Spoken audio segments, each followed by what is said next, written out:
All right. How are you guys doing? It's Isaac Wade. Today we're going to be reacting to a video by Dr. Berg, and it's about receding hairline. It's called Causes and Remedies. And yeah, so we're just going to be taking a look at it. Dr. Berg is a doctor of chiropractic medicine. He's he's obviously got a really nice shirt on. I love his blue shirt. He's got really great hair for someone in his 50s. And to be honest with you, Dr. Berg is someone I very much admire because of his work ethic. This guy's got like 5,000 health related videos.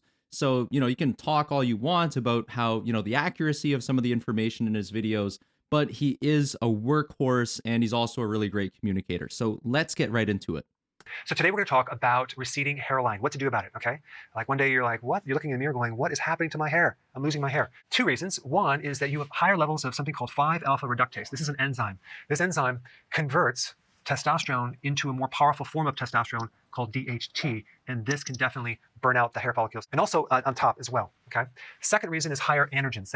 Okay, so right off the bat, Dr. Berg seems like he knows what he's talking about. He's talking about the cause of hair loss, which is the conversion of testosterone to dihydrotestosterone, which is like a more potent masculinizing hormone. And based on what we know so far, it looks like dihydrotestosterone is the primary cause of male pattern hair loss. Aren't necessarily caused by this increase in this enzyme, but your androgens are just higher, okay? Androgens are male hormones, but females have androgens, but not in the quantities that males have. If a female has too much androgen, she's going to get facial hair, acne, because of the enlargement of the sebaceous gland or the oil gland. Enlarged rings, what's that going to do? It's going to drop the voice, a deeper voice. Axillary hair, armpit hair. In a female, this is called polycystic ovarian syndrome or disorder, okay?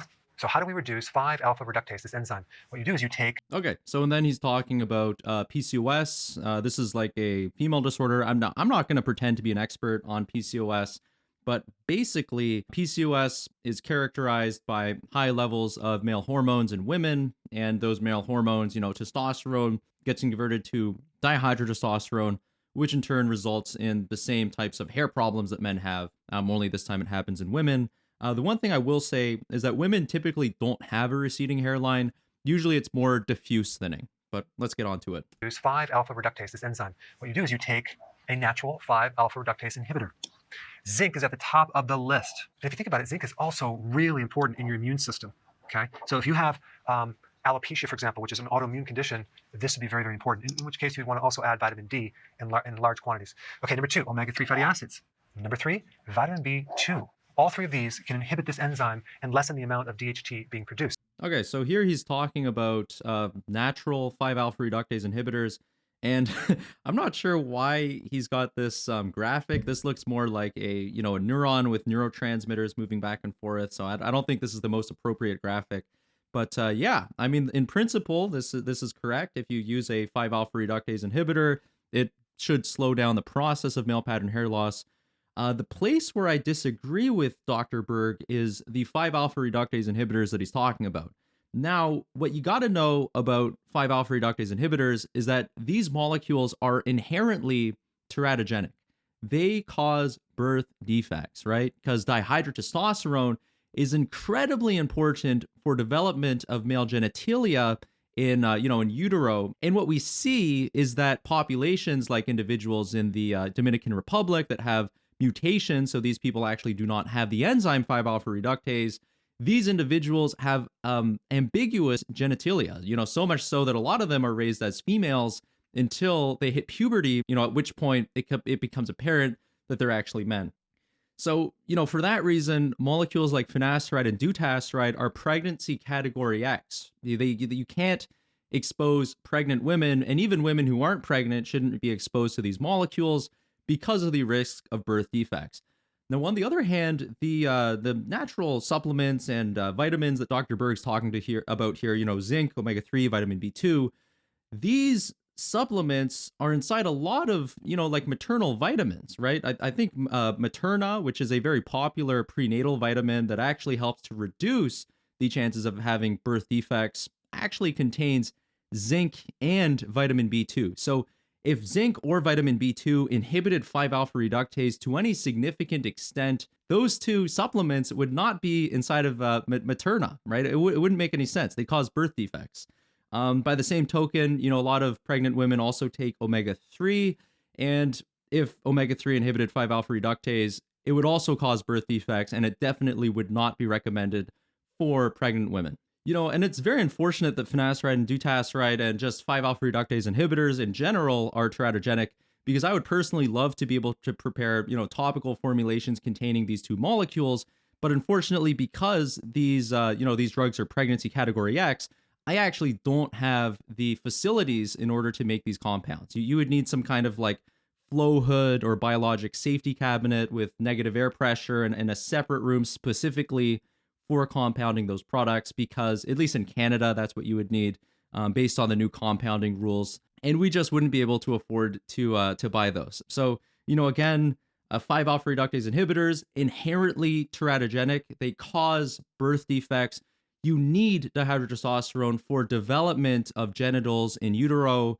And if any of these, zinc, omega-3, vitamin B2, if any of these natural supplements inhibited 5-alpha reductase to any clinically significant extent, you would definitely not see them in prenatal vitamins and supplements. So that's just one thing I'll say.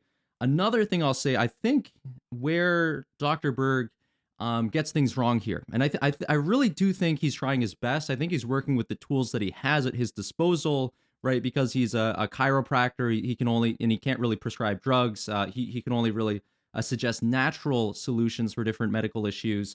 So I do think he's trying his best.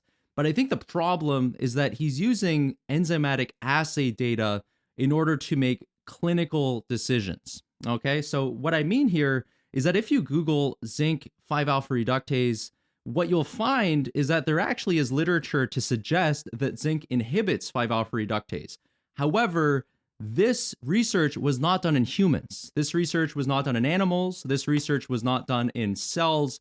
This research was done in an enzymatic assay, an artificial environment where all you have is 5-alpha reductase, zinc, and then testosterone, right? This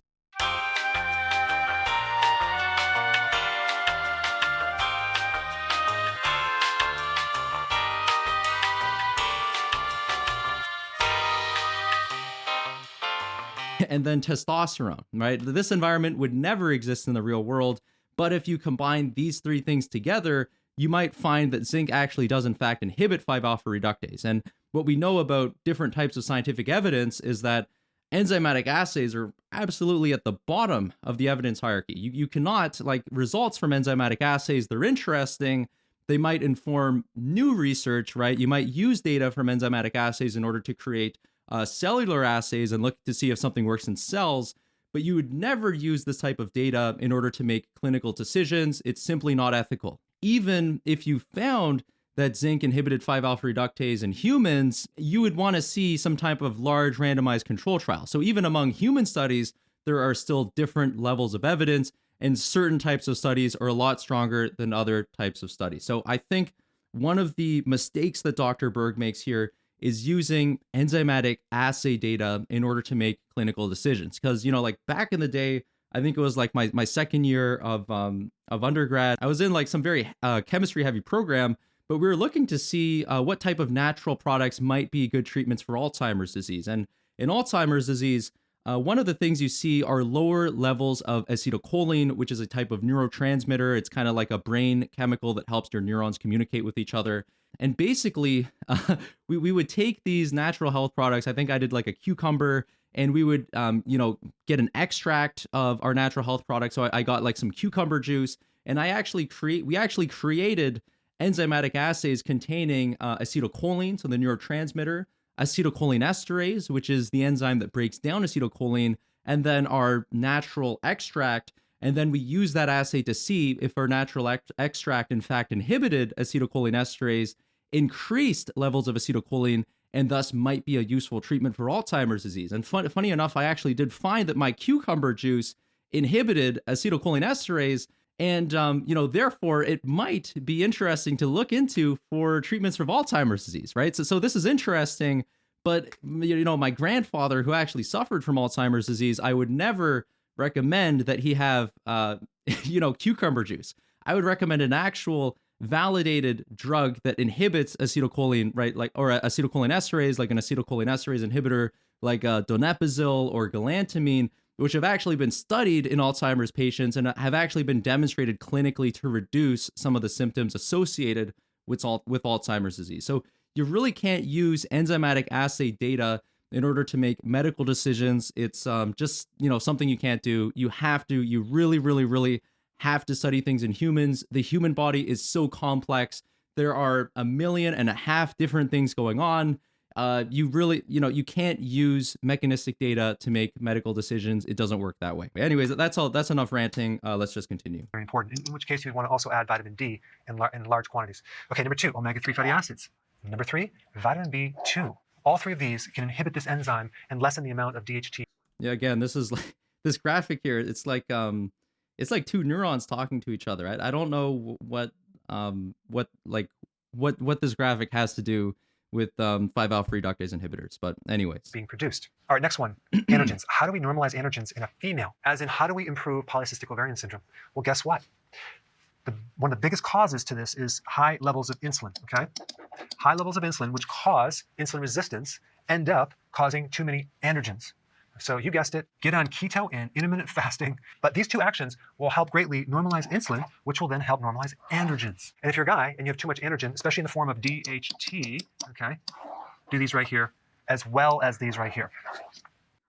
Okay, so I'll just pause him there. Again, he's talking about PCOS. I'm personally not an expert on PCOS, but PCOS largely connected to central adiposity and insulin resistance, from my understanding. So any different tools and techniques that you could use in order to reduce adipose tissue, whether if that's keto, getting on a keto diet or intermittent fasting, if those are used for tools that you find help you, then of course you can use those. They might help.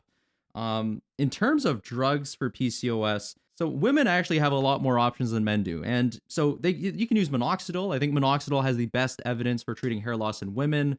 Finasteride, it might also potentially be helpful, an actual 5-alpha reductase inhibitor. However, finasteride, it does cause birth defects, so you probably need to be on 2 different forms of contraception, ideally. You could also use a molecule called spironolactone, which is it's a type of diuretic, so it actually makes you pee more, and it's usually prescribed for heart failure. But it can also be used for treating PCOS because what it does is it blocks androgen receptors. Okay, it blocks those androgen receptors and it prevents testosterone and dihydrotestosterone from binding to them, and it really helps to reduce some of these masculinizing effects of PCOS. And then lastly, I think Dr. Berg's not a big fan of it, but oral contraceptions have also been shown to be helpful in PCOS. And what they do is they reduce synthesis of testosterone, which in turn gets converted to dihydrotestosterone. So it actually reduces testosterone.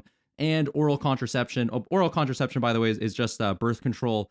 But it also increases the amount of sex hormone binding globulin, which mops up that excess testosterone floating around your bloodstream. So you have less active testosterone, more inactive testosterone, and therefore less of this active testosterone is able to convert to dihydrotestosterone. So just FYI, for just some interesting stuff about treatments for PCOS.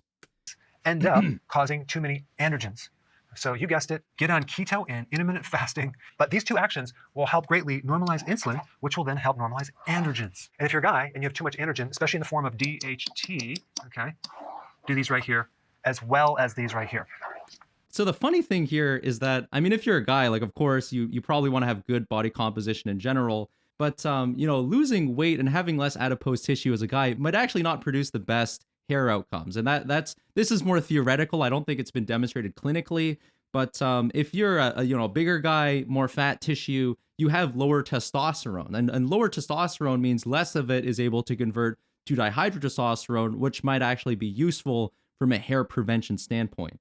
In addition, more adipose tissue has an enzyme called aromatase, and basically testosterone can convert into 2 different things. It can turn into dihydrotestosterone via the enzyme 5-alpha reductase, but it can also turn into estrogen via the enzyme aromatase. Okay, and if you have more fat tissue, you tend to have more aromatase enzymes, so you'll have more of your testosterone convert to estrogen and less of it available to convert to dihydrotestosterone. So although I think the vast majority of men would like to be at a good body composition in terms of body fat percentage and whatnot. From a hair loss perspective, it might actually not be super useful to lose weight if you're someone with carrying a little bit extra weight. So I just thought that would be interesting. So I think that's all Dr. Berg has to say. Yeah, that's all he has to say. Again, like, I'm not trying to hate on Dr. Berg. I actually quite admire his work ethic. I love his blue shirt. I think he's got some really great style choices. He's got a really excellent hairline for someone in his 50s. I think he's a really great communicator, and on it, to be completely honest with you, I would love to try to, I guess, replicate the type of education, communication style that he has. I think it's quite effective. But in this specific area, I do disagree with Dr. Berg. I think that if you're actually looking to prevent progression of male pattern hair loss, every month, every week, every minute that you waste on these natural health products that actually don't really work is time where your hair follicles are getting burnt off, and it would be time better spent actually, talking to your doctor about using an actual evidence-based treatment like finasteride, like dutasteride, which actually do inhibit 5-alpha reductase, or like minoxidil, potentially dermarolling, potentially ketoconazole. All of these treatments have better evidence than zinc or vitamin B2 or omega-3 fatty acids. So thank you guys for watching. I appreciate it very much. If you're looking for pharmacy services in the Greater Toronto Area, you can visit Surrey Victoria Park Pharmacy, located at 1703 Victoria Park. This pharmacy, it was supposed to open earlier in September, but we've been having some setbacks. So at the moment, it's looking like it's going to open probably like early October, late September. But yeah, if you're looking for pharmacy services, visit our drugstore. Like I said, myself, Chris Wong, Walter Lum, very experienced pharmacists who have kind of like taken me under their wing, which I'm very grateful for. But yeah, visit our drugstore if you're looking for pharmacy services. Thank you guys again for watching, and I'll see you in the next video.